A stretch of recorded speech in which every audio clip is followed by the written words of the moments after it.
The Lightkeeper's Secret. Long ago, in a quaint coastal village surrounded by rugged cliffs and endless ocean waves, there stood an old lighthouse.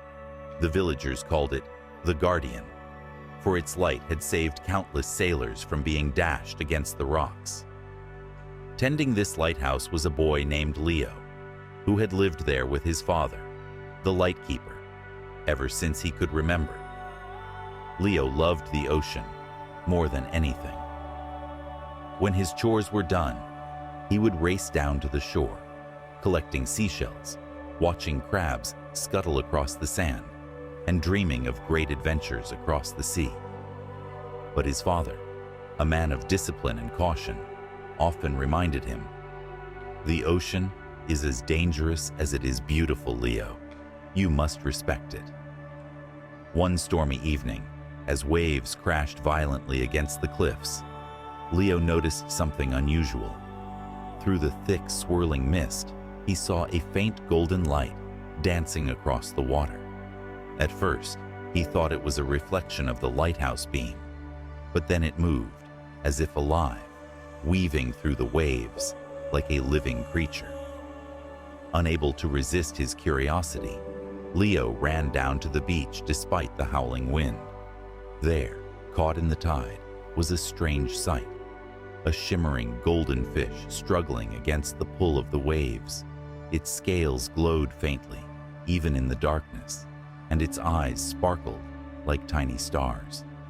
Leo hesitated, but then remembered how his father always said to help those in need. He waded into the icy water, his boots sinking into the wet sand, and gently scooped up the fish. To his amazement, the fish spoke. "Thank you, kind boy," it said in a melodic voice. "I am Aurora, a guardian of the sea. You have saved me from being swept away by the storm." Leo stared, too stunned to respond. Aurora continued, "Because of your kindness, I will grant you a gift. You may ask for anything, but choose wisely." Leo's heart raced.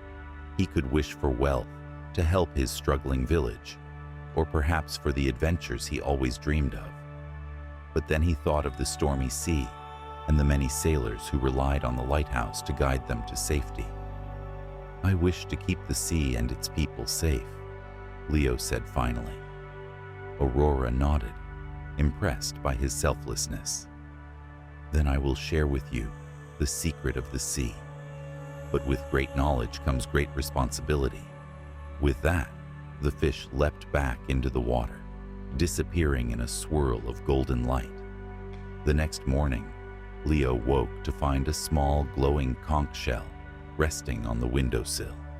When he picked it up, he heard the soft whispers of the ocean, its currents, its creatures, and its hidden dangers. Somehow, he understood it all. Using his newfound connection, Leo became a protector of the sea. He could sense when storms were coming or when a ship was in danger. He would warn the villagers, guide fishermen to safe waters, and even help tangled sea creatures find their way back to freedom. The villagers were amazed at Leo's wisdom and began to call him the Whisperer of the Waves. But not everyone admired him. A gruff and greedy sailor named Captain Mordain heard of Leo's gift and grew envious. Mordain had long sought the legendary treasures of the abyss, rumored to be hidden beneath the waves, guarded by sea spirits. One evening, as the sun dipped below the horizon, Mordain confronted Leo. "If you can hear the ocean's secrets, then tell me where the treasures are," he demanded. Leo shook his head. "The ocean's secrets are not mine to give. They are meant to protect, not to exploit." Furious, Mordain hatched a plan.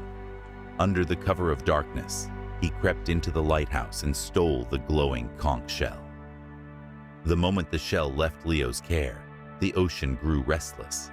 Waves rose higher, the wind howled louder, and the lighthouse's beam flickered. Leo awoke to chaos. The villagers were panicking, and the sea seemed angrier than ever. Leo knew he had to act quickly. He raced to Mordain's ship, which was already sailing into the storm. "Give back the shell!" Leo shouted from the shore. Mordain laughed. "I'll return it when I've found the treasures." Just then, the waves rose higher, crashing against the ship.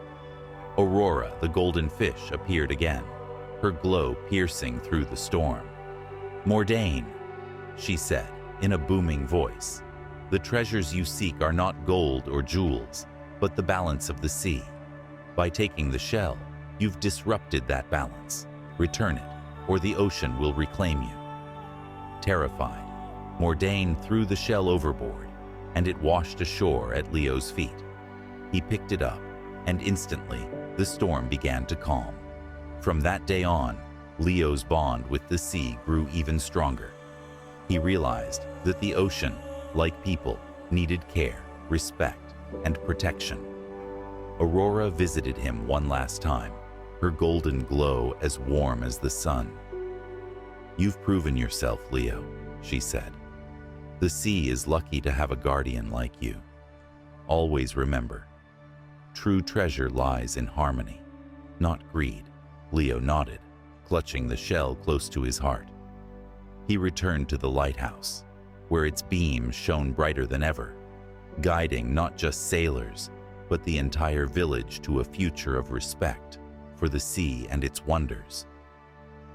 The moral: the ocean, like the world, is full of beauty and danger, balance and chaos. The Lightkeeper's secret reminds us that true treasure isn't something we take, it's something we protect. Through selflessness and respect, we can create harmony, not just with nature, but with each other.